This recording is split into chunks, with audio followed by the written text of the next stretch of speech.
வணக்கம் நண்பர்களே. எங்கள் சேனலுக்கு உங்களை வரவேற்கிறோம்.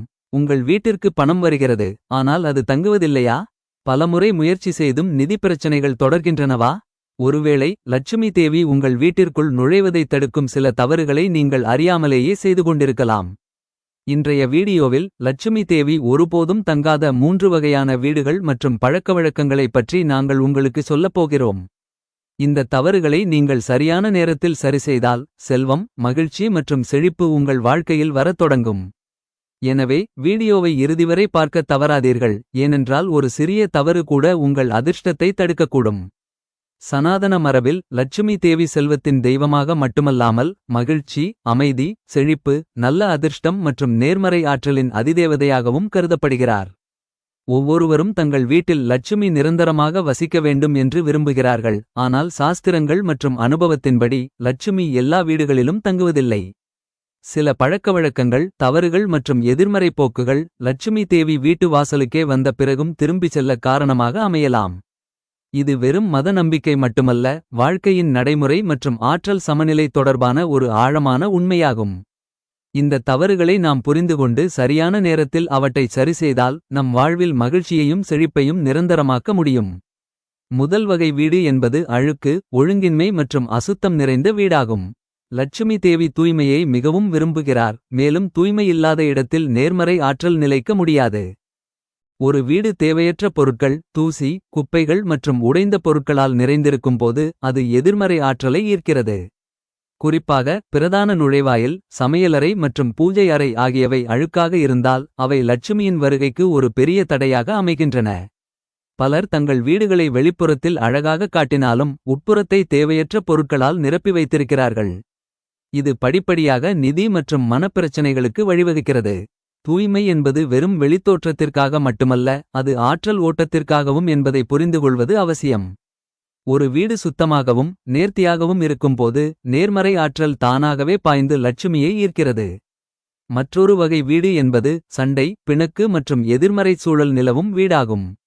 அமைதி இல்லாத இடத்தில் லட்சுமி ஒருபோதும் தங்குவதில்லை. வீட்டில் தொடர்ச்சியான சண்டை, கோபம், கடுமையான வார்த்தைகள் மற்றும் பரஸ்பர வெறுப்பு இருந்தால் அதுவே லட்சுமி வெளியேறுவதற்கான மிகப்பெரிய காரணமாக அமைகிறது. குடும்ப உறுப்பினர்கள் ஒருவரையொருவர் மதிக்கவில்லை என்றால் வீடு படிப்படியாக அமைதியின்மை மற்றும் வறுமையை நோக்கி நகர்கிறது. பல நேரங்களில் மக்கள் பூஜைகளையும் சடங்குகளையும் செய்தாலும் தங்கள் நடத்தையை மேம்படுத்த தவறி தங்கள் முயற்சிகளை முழுமையடையாமல் விட்டுவிடுகிறார்கள். பூஜையால் மட்டுமல்ல, நல்ல நடத்தை மற்றும் நேர்மறை சிந்தனையாலும் லட்சுமி மகிழ்கிறாள். அன்பு, ஒத்துழைப்பு மற்றும் இனிமை இருக்கும் இடத்தில் லட்சுமி ஈர்க்கப்பட்டு நிரந்தரமாக வசிக்கிறாள். மூன்றாவது வகை வீடு என்பது உணவு மதிக்கப்படாத மற்றும் நன்றியுணர்வு இல்லாத வீடாகும். சமையலறை அன்னபூர்ணாவின் இருப்பிடமாக கருதப்படுகிறது, மேலும் உணவு மதிக்கப்படாத இடத்தில் செழிப்பு ஒருபோதும் நிலைப்பதில்லை. பலர் உணவை வீணாக எறிகிறார்கள் அல்லது மரியாதையின்றி உண்கிறார்கள், இது மிகவும் அசுபமானதாக கருதப்படுகிறது.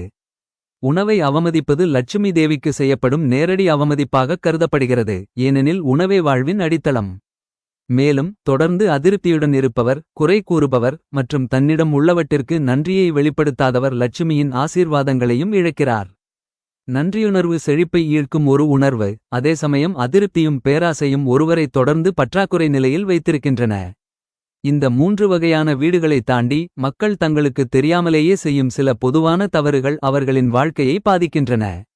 இரவில் பெருக்குவது, பிரதான கதவை இருட்டாக வைத்திருப்பது, உடைந்த பாத்திரங்கள் அல்லது சேதமடைந்த பொருட்களை நீண்ட காலத்திற்கு வீட்டில் விட்டுவிடுவது, அல்லது வழிபாட்டு தலத்தை புறக்கணிப்பது, இவை அனைத்தும் சிறிய விஷயங்கள்தான், ஆனால் அவற்றின் தாக்கம் ஆழமானது.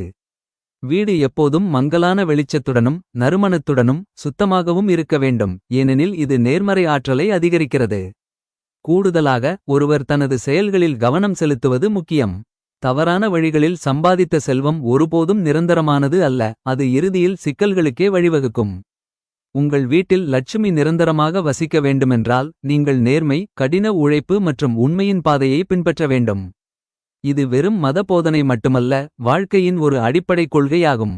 தர்மமும் சேவையும் லட்சுமியுடன் ஆழமாக பிணைந்துள்ளன. தேவையுள்ளவர்களுக்கு உதவத் தங்கள் செல்வத்தின் ஒரு பகுதியை தானம் செய்யும் எவரும் லட்சுமியின் ஆசீர்வாதங்களை பெறுகிறார்கள். இதற்கு மாறாக செல்வத்தைச் சேமித்து வைத்து மற்றவர்களுக்கு உதவாதவர்களுக்கு அது நிலைப்பதில்லை. பகிர்ந்து கொள்பவர்கள் மட்டுமே உண்மையாகப் பெறுவார்கள் என்பது இயற்கையின் விதி. இறுதியாக லட்சுமியின் வருகை என்பது ஏதேனும் ஒரு முறை அல்லது தந்திரத்தின் விளைவு அல்ல, மாறாக அது நமது வாழ்க்கையின் ஒவ்வொரு அம்சத்துடனும் இணைக்கப்பட்டுள்ளது என்பதை புரிந்துகொள்வது அவசியம். நாம் நமது வீடுகளைச் சுத்தமாக வைத்திருக்கும் போதும், நல்ல பழக்கவழக்கங்களை வளர்த்துக் கொள்ளும் போதும், உணவை மதிக்கும் போதும், நன்றியுணர்வுடன் இருக்கும் போதும், நமது செயல்களை தூய்மைப்படுத்தும் போதும் லட்சுமி நம் வாழ்வில் நுழைகிறார். எனவே உங்கள் வீட்டில் நீங்கள் உண்மையாகவே செழிப்பையும் நல்வாழ்வையும் விரும்பினால், இந்த தவறுகளைத் தவிர்த்து உங்கள் வாழ்க்கையில் நேர்மறையான மாற்றங்களைக் கொண்டு வாருங்கள். இதுவே உங்கள் வீட்டில் லட்சுமியின் நிரந்தர வாசஸ்தலத்தை உறுதி செய்யக்கூடிய உண்மையான தீர்வாகும். சனாதன தர்மத்தில் லட்சுமி தேவி செல்வத்தின் தெய்வமாக மட்டுமல்லாமல் மகிழ்ச்சி, செழிப்பு, நல்ல அதிர்ஷ்டம், பிரகாசம், அமைதி மற்றும் நேர்மறை ஆற்றல் ஆகியவற்றின் அதிதேவதையாகவும் கருதப்படுகிறார். ஒவ்வொருவரும் தங்கள் வாழ்வில் லட்சுமி தேவியின் ஆசீர்வாதங்களை விரும்புகிறார்கள். ஆனால் லட்சுமி தேவியை மகிழ்விப்பது சடங்குகள் அல்லது சிறப்பு நாட்களுக்கு மட்டும் கட்டுப்பட்டதல்ல என்பதை புரிந்துகொள்வது அவசியம். அது ஒரு முழுமையான வாழ்க்கை முறை, சிந்தனை மற்றும் நடத்தையை உள்ளடக்கியது. ஒருவர் தங்கள் வாழ்வில் தூய்மை, சமநிலை, பக்தி மற்றும் நன்றியுணர்வை கடைபிடிக்கும்போது லட்சுமி தேவி அவர்களை நோக்கி ஈர்க்கப்பட்டு நிரந்தரமாக குடிகொள்கிறார்.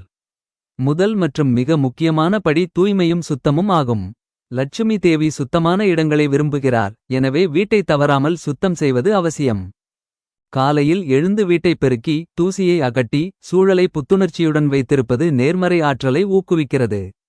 பிரதான நுழைவாயில், சமையலறை மற்றும் பூஜை அறை ஆகியவை எப்போதும் சுத்தமாகவும் நேர்த்தியாகவும் வைத்திருக்கப்பட வேண்டும்.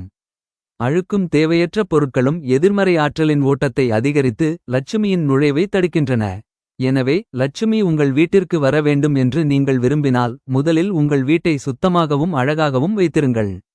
இரண்டாவது படி வழக்கமான வழிபாடும் பக்தியும் ஆகும். ஒவ்வொரு காலையிலும் மாலையிலும் இறைவனை வழிபடுவதும், விளக்கேற்றுவதும், மந்திரங்களை உச்சரிப்பதும் மனதையும் சூழலையும் தூய்மைப்படுத்துகிறது. ஓம் ஸ்ரீம் மகாலட்சுமி நமக என்ற மந்திரத்தை உச்சரிப்பது குறிப்பாக சக்தி வாய்ந்ததாக கருதப்படுகிறது. வெள்ளிக்கிழமைகளில் லட்சுமியை வழிபடுவதும், தாமரை மலர்களை சமர்ப்பிப்பதும், கீர் அல்லது இனிப்புகளை படைப்பதும் மிகவும் மங்களகரமானதாக கருதப்படுகிறது. வழிபாடு செய்யும்போது சடங்கு மட்டுமல்ல, உணர்ச்சியும் பக்தியுமே மிகவும் முக்கியமானவை. மனம் உண்மையாகவும் தூய்மையாகவும் இருக்கும்போது மட்டுமே வழிபாடு அதன் முழுமையான பலன்களை தரும். மூன்றாவது படி விளக்கேற்றுவது. விளக்கு அறியாமை எனும் இருளை அகற்றி அறிவு எனும் ஒளியை பரப்பும் சின்னமாக கருதப்படுகிறது. தினமும் காலையிலும் மாலையிலும் நெய் அல்லது நல்லெண்ணெய் கொண்டு விளக்கேற்றவும். பிரதான நுழைவாயில், பூஜை அறை, சமையலறை மற்றும் துளசி செடிக்கு அருகில் விளக்கேற்றுவது மிகவும் மங்களகரமானதாக கருதப்படுகிறது. இது வீட்டில் நேர்மறை ஆற்றலின் ஓட்டத்தை அதிகரித்து அனைத்து எதிர்மறை ஆற்றல்களையும் நீக்குகிறது. விளக்கேற்றும் போது ஒருவர் அமைதி மற்றும் நன்றியுணர்வுடன் இருக்க வேண்டும். நான்காவது படி உணவை மதித்து சமையலறையை தூய்மைப்படுத்துவதாகும். சமையலறை அன்னபூர்ணாவின் இருப்பிடமாக கருதப்படுகிறது, மேலும் உணவு மதிக்கப்படும் இடத்தில் ஒருபோதும் பற்றாக்குறை ஏற்படாது. உணவு தயாரிக்கும் போது தூய்மையையும் சுத்தத்தையும் கடைபிடியுங்கள். உணவை ஒருபோதும் அவமதிக்காதீர்கள். தேவையான அளவு உணவை மட்டும் தயாரித்து மீதமுள்ளதை தேவையுள்ளவர்களுக்கு கொடுங்கள். இது ஒரு நட்பண்பு செயல் மட்டுமல்ல, லட்சுமி தேவியையும் மகிழ்விக்கிறது. ஐந்தாவது பரிகாரம் துளசி வழிபாடு. வீட்டில் துளசி செடியை நட்டு அதை தவறாமல் வழிபடுவது மிகவும் மங்களகரமானதாக கருதப்படுகிறது. மாலையில் துளசி செடியின் அருகே விளக்கேற்றி தண்ணீர் ஊற்றுவது வீட்டில் நேர்மறை ஆற்றலை அதிகரித்து எல்லாவிதமான தீமைகளையும் நீக்குகிறது. துளசி செடியின் அருகே விளக்கேற்றுவது லட்சுமி தேவியை மகிழ்வித்து வீட்டில் அமைதியையும் மகிழ்ச்சியையும் நிலைநிறுத்துகிறது. ஆறாவது பரிகாரம் தர்மமும் சேவையும் ஆகும். லட்சுமி தேவி சேமிப்பதால் மட்டுமல்ல, பகிர்வதாலும் வளர்கிறாள். தேவையுள்ளவர்களுக்கு உதவ தங்கள் செல்வத்தின் ஒரு பகுதியை தானம் செய்பவர்கள் அவளது ஆசீர்வாதங்களை பெறுகிறார்கள். ஏழைகளுக்கு உணவளிப்பது, ஆடைகளை தானம் செய்வது மற்றும் தேவையுள்ளவர்களுக்கு உதவுவது மிகவும் மங்களகரமானதாக கருதப்படுகிறது. இது சமூகத்தில் சமநிலையை நிலைநிறுத்துவது மட்டுமல்லாமல் நம் வாழ்வில் நேர்மறை ஆற்றலையும் கொண்டுவருகிறது. ஏழாவது பரிகாரம் நேர்மறையான வீட்டுச்சூழலை பராமரிப்பதாகும். சண்டை, கோபம் மற்றும் எதிர்மறை எண்ணங்கள் இருக்கும் இடத்தில் லட்சுமி தேவி ஒருபோதும் தங்குவதில்லை. எனவே வீட்டில் அன்பு, அமைதி மற்றும் மரியாதை நிறைந்த சூழலை பேணுங்கள். குடும்ப உறுப்பினர்களிடம் அன்பாக நடந்து கொள்ளுங்கள், பெரியவர்களை மதியுங்கள். இந்த சிறிய முயற்சிகள் சூழலை மாற்றி லட்சுமி தேவியை ஈர்க்கும். எட்டாவது தீர்வு உண்மையான மற்றும் நேர்மையான வருமானம். தவறான வழிகளில் சம்பாதித்த செல்வம் ஒருபோதும் நீடித்த மகிழ்ச்சியை தராது. லட்சுமி தேவி உங்கள் வீட்டில் நிரந்தரமாக வசிக்க வேண்டுமென்றால் உங்கள் செயல்களை தூய்மையாக வைத்திருக்க வேண்டும். நேர்மை, கடின உழைப்பு மற்றும் உண்மையின் மூலம் சம்பாதித்த செல்வம் மட்டுமே உண்மையான செழிப்பை கொண்டுவரும். 9வது தீர்வு நன்றியுணர்வும் மனநிறைவும் ஆகும். தன்னிடம் உள்ளவற்றிற்கு நன்றியை வெளிப்படுத்தும் ஒரு நபர் மேலும் பலவற்றை பெறும் திறனை பெறுகிறார். ஒவ்வொரு நாளும் கடவுளுக்கு நன்றி சொல்லுங்கள். வாழ்க்கையின் சிறிய மகிழ்ச்சிகளை அனுபவியுங்கள். மனநிறைவும் நேர்மறை சிந்தனையும் லட்சுமி தேவியை ஈர்ப்பதற்கான எளிய மற்றும் மிகவும் பயனுள்ள வழிகளாகும். 10வது மற்றும் இறுதித் தீர்வு ஒழுங்கும் நம்பிக்கையும் ஆகும். எந்தவொரு தீர்வும் தவறாமல் மற்றும் முழு நம்பிக்கையுடன் செய்யப்படும்போது மட்டுமே பலனளிக்கும். ஒருமுறை பூஜை செய்துவிட்டு அதை மறந்துவிடுவதால் குறிப்பிடத்தக்க பலன்கள் எதுவும் கிடைக்காது. இந்த தீர்வுகள் அனைத்தையும் படிப்படியாக உங்கள் வாழ்க்கையில் இணைத்து அவற்றை உங்கள் அன்றாட வழக்கத்தின் ஒரு பகுதியாக மாற்றும்போது அவற்றின் விளைவுகள் தெளிவாக தெரியும். இறுதியாக, லட்சுமி தேவியை மகிழ்விப்பது ஒரு சிக்கலான அல்லது கடினமான காரியம் அல்ல என்பதை புரிந்துகொள்வது அவசியம். அது நமது அன்றாட வாழ்க்கையின் சிறிய செயல்கள், பழக்கவழக்கங்கள் மற்றும் எண்ணங்களின் விளைவாகும். நாம் நம் வீடுகளை தூய்மையாகவும், நம் நடத்தையை இனிமையாகவும், நம் செயல்களை தூய்மையாகவும், நம் மனதை நேர்மறையாகவும் வைத்துக் கொள்ளும்போது லட்சுமி தேவியே நம் வாழ்வில் பிரவேசித்து நிரந்தரமாக குடிகொள்கிறாள். ஆகவே, நீங்கள் லட்சுமி தேவியின் ஆசீர்வாதங்களை உண்மையாக விரும்பினால் இந்த வழிமுறைகளை உங்கள் வாழ்வில் கடைப்பிடித்து படிப்படியாக மகிழ்ச்சி, அமைதி மற்றும் செழிப்பை அனுபவிப்பீர்கள். எனவே, நண்பர்களே, லட்சுமி தேவி உங்கள் வீட்டில் தங்குவதைத் தடுக்கும் 3 முக்கிய தவறுகள் இவைதான். உங்கள் வீட்டில் தொடர்ச்சியான மகிழ்ச்சியையும் செழிப்பையும் நீங்கள் உண்மையாக விரும்பினால் இந்த தவறுகளை இன்றே சரிசெய்யத் தொடங்குங்கள். இந்த தகவல் உங்களுக்கு பயனுள்ளதாக இருந்தால் இந்த வீடியோவை லைக் செய்யுங்கள். உங்கள் நண்பர்கள் மற்றும் குடும்பத்தினருடன் பகிர்ந்து கொள்ளுங்கள். மேலும் சேனலுக்கு சப்ஸ்கிரைப் செய்ய மறக்காதீர்கள். மேலும் இந்த தவறுகளில் எதை இன்று நீங்கள் தவிர்க்கப் போகிறீர்கள் என்பதை கமெண்ட்களில் எங்களுக்கு தெரியப்படுத்துங்கள். இது போன்ற மேலும் பல தகவல்களும் வாழ்க்கையை மாற்றும் வழிமுறைகளும் அடங்கிய அடுத்த வீடியோவில் சந்திப்போம். நன்றி.